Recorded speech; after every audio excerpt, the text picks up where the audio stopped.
Okay, now it's a fact that every square matrix, a square matrix is one that has the same number of rows as columns, so the order would be n by n, like a 2 by 2, a 3 by 3, that type of thing. Well, every one of these square matrices have an n by n identity matrix. Okay, for example, I'll give you a 2 by 2 matrix, 2 down below 0, 0 down below 2. That's a 2 by 2 matrix. It has an identity matrix. It's the n by n identity matrix. And we write that with the symbol, the funny looking 1 with a little 2 down below to tell you this is a 2 by 2 identity matrix. And it is always going to be a 2 by 2 that has the 1s on the diagonal and the 0s everywhere else. That's the identity matrix. So we also want to note that the inverse matrix, the inverse of a matrix times its inverse, equals the identity.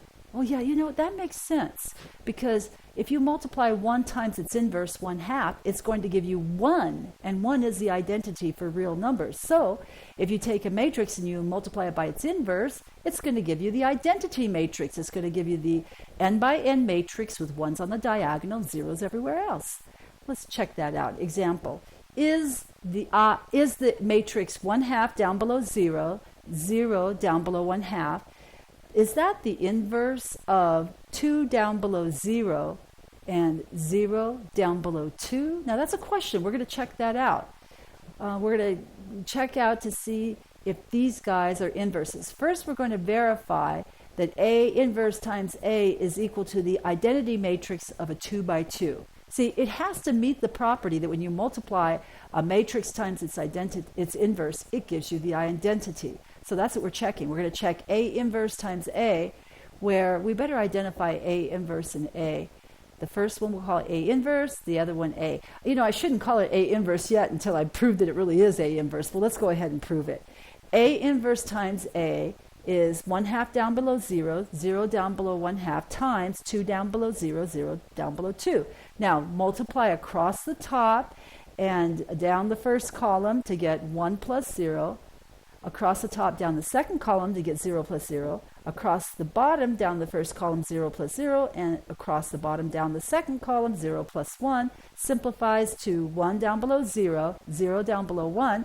Well, check that out. That's the identity matrix of a 2 by 2. I made that little funny 1 symbol with the 2 down below. It's the identity matrix of a 2 by 2. So far we're looking good.